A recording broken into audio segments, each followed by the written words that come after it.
They thought it was nothing. Just another cheesy ad. Bright colors, smiling kids, a harmless back-to-school message. The kind of commercial you scroll past without even noticing. But hidden inside that 30-second clip was something no one expected, an attack so quiet, so calculated, that it flipped an entire league upside down. Because while the veterans of the WNBA were laughing at Caitlin Clark, ranking her 9th, whispering that she was just hype, she was already plotting her counterstrike. Not with trash talk. Not with drama online. But with something far more devastating, corporate power. What looked like fun and harmless turned out to be the most dangerous move her rivals never saw coming. And once it landed, the game wasn't just different. It was hers. 2x. On paper, Caitlin Clark should have been untouchable. The numbers were beyond debate. Over 1.3 million All-Star fan votes, more than anyone in league history. A rookie drawing record-shattering crowds, breaking assist marks, and pulling in television ratings the league had only dreamed of. To the fans, the message couldn't have been louder. This was the player they came to see. But inside the league, something else was happening. Behind closed doors, veterans whispered, insiders schemed, and when the ballots were cast by the players themselves, the result landed like a sucker punch. Clark wasn't voted top guard, or even top 5. She was dropped to 9th. 9th. A deliberate humiliation, carefully delivered in ink, designed to remind her exactly where they thought she belonged. And the insult cut even deeper. Because it wasn't just strangers snubbing her, it was her own locker room. Her own teammate, Kelsey Mitchell, ranked above her. Not because Mitchell's season was historic, but because it twisted the knife. It turned the rejection into a message. You don't belong here, not with us, not yet. Analysts didn't sugarcoat it. Hall of Famer Dick Vitale called it for what it was, pure jealousy. Former NBA champion Michael Thompson even created an acronym for the moment, JEEP: jealousy, envy, egos, pettiness. For words that summed up the mood of a locker room suddenly threatened by a rookie. But here's the part they didn't see coming. This wasn't a setback for Clark. It was ignition. Because that single act of betrayal, what her rivals thought would humble her, turned out to be the exact spark that would light her most devastating response. To the outside world, it looked like basketball beef. A rookie stealing the spotlight, veterans refusing to hand over respect. But this wasn't about missed shots or bad defense. The truth was more dangerous. Caitlin Clark didn't just play the game, she threatened to rewrite it. The veterans weren't scared of her step-back threes or flashy passes. They'd seen talent before. What shook them was the force behind her. Overnight, Clark had dragged millions of new eyes into the WNBA. Fans who had never watched a game before were suddenly filling arenas, buying jerseys, and tuning in on national TV. She wasn't just another player, she was becoming the face of the league. And that's what burned the veterans most. For years, they had fought for recognition, begged the media to notice, demanded bigger checks from the league office. Then Clark arrived, and with one season, one smile, one viral highlight, she achieved what they had been chasing for over a decade. It wasn't her skill that scared them, it was her symbolism. She represented change. She represented a new type of power, one fueled not by seniority, but by influence. Suddenly, commercials, TV deals, and corporate endorsements weren't following the veterans anymore. They were orbiting around Clark, the 22-year-old rookie they had just voted 9th. To them, she was a storm threatening everything they'd built. To her, it was confirmation. Their jealousy wasn't rejection, it was proof she had already crossed into untouchable territory. And while they plotted ways to freeze her out, Clark stayed silent. No public rant. No angry tweet. Just a smile, a nod, and a plan. A plan that would use their jealousy against them. Because the very thing they feared, the media machine, the outside attention, the corporate dollars, was exactly what she was about to unleash. And when it hit, there would be no stopping it. The veterans had their moment. The cold shoulders, the 9th place vote, the whispers about hype. They thought they had drawn the battle lines. But Caitlin Clark didn't push back with words. She didn't clap back on social media or fire shots in interviews. Instead, she dropped a commercial. At first glance, it looked innocent. A back-to-school ad, packed with bright colors and smiling kids, with Clark handing out notebooks and backpacks. The kind of soft, wholesome spot most players wouldn't even bother filming. But this wasn't just a commercial. This was a message, and more importantly, a move. Because behind those 30 seconds was a billion-dollar alliance.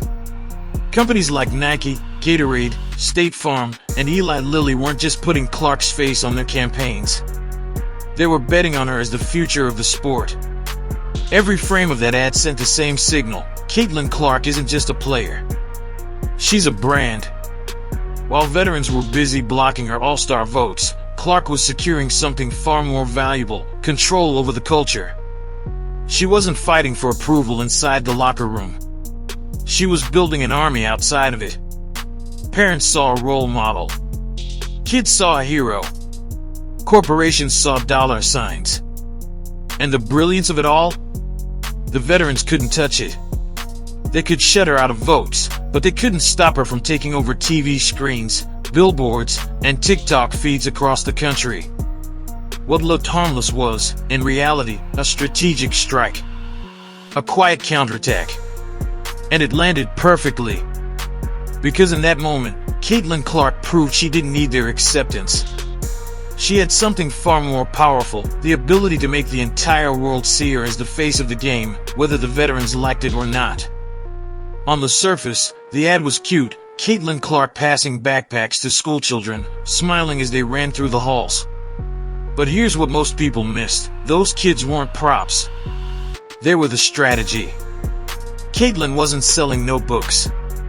She was selling herself as the face of an entire generation. Because while the veterans fought for attention today, Clark was already planting seeds for tomorrow. Think about it. A 10-year-old who sees Clark in a commercial this year isn't just buying a backpack. They're building an emotional bond. They'll grow up remembering the player who made them believe basketball could be fun, exciting, cool. And in 10 years, when that kid has money to spend, who do you think they'll buy tickets to watch? Not the veterans who froze her out. Not the players demanding higher salaries on social media. But the woman they grew up with, the one who was already in their living rooms when they were children. That's the kind of loyalty money can't buy. And Clark did it without even stepping on the court. The brilliance of this move is its patience. Veterans play for today. Clark is building an audience that will be hers for decades. And once you win the hearts of kids, you don't just build a fan base, you build a movement. The veterans thought they were keeping her out. In reality, she was walking in through the front door of America's future. If the children in her ad were the future, the corporations behind her were the present, and they weren't playing games. Nike, Gatorade, State Farm, Wilson, and Eli Lilly didn't just sign Caitlin Clark to a few commercials. They built her into a franchise. Think about the scale of it. While veterans complained about salaries and exposure, Clark was featured in primetime ads during NBA broadcasts, splashed across billboards, and locked into million-dollar endorsement deals. She wasn't asking the league for respect. She was already being paid more by corporations than any WNBA contract could offer. That's what made her so dangerous. The veterans tried to shut her out of all-star recognition, but they couldn't shut her out of America's living rooms. Every time a family saw her in a Gatorade spot, every time a fan recognized her voice in a State Farm commercial, Clark's influence grew. And with each deal signed, her rivals lost leverage.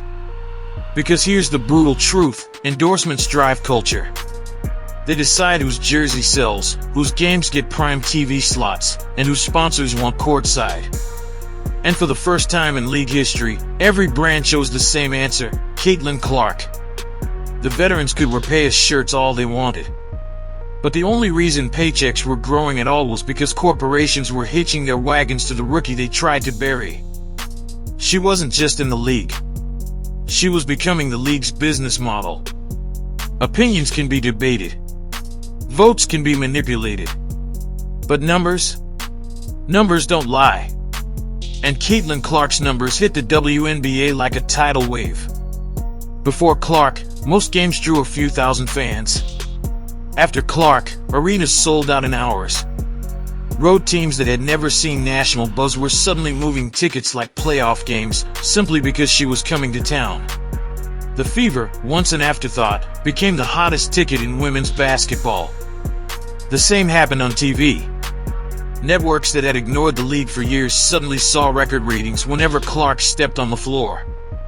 Games that might have aired on local channels were pushed to primetime national broadcasts. And it wasn't just curiosity, viewers stayed, bought merch, and came back the next game. Jersey sales?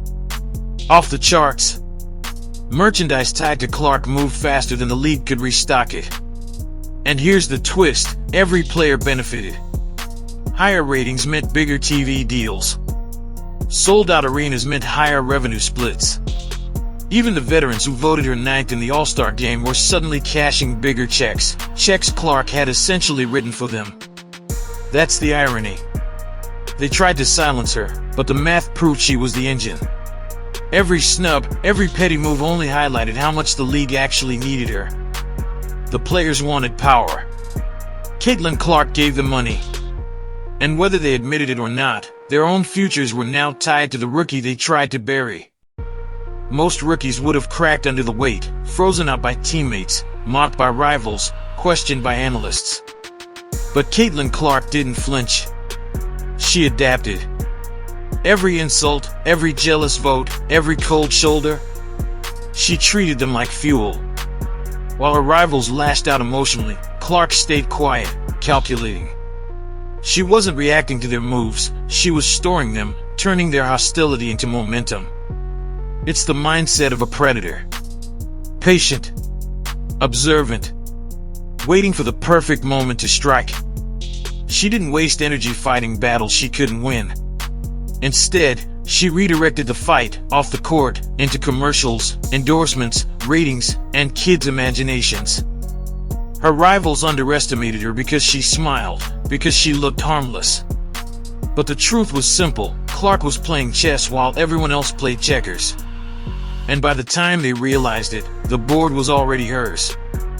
In the summer of Clark's rookie year, the tension boiled over. Veteran players walked into arenas wearing bold shirts that read "Pay Us."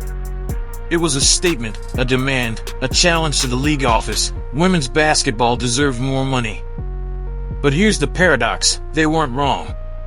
The league did need more investment, bigger salaries, and stronger support. The problem? The very money they were demanding wasn't coming from protests. It was coming from Caitlin Clark. While veterans staged demonstrations, Clark's endorsements flooded the league with attention. Her name drew sponsors, her highlights spiked ratings, her presence sold tickets in every city. She wasn't begging for checks, she was creating them. And in doing so, she exposed the brutal truth, the WNBA's economy now revolved around her. That's what made the Pay Us movement sting with irony. They were wearing slogans, but cashing Clark's impact. They wanted recognition, but her brand delivered the profits. In trying to bury her, they had tied their financial future to her success. The rookie they dismissed had become the ATM of the league. And every time they criticized her, the spotlight only grew brighter.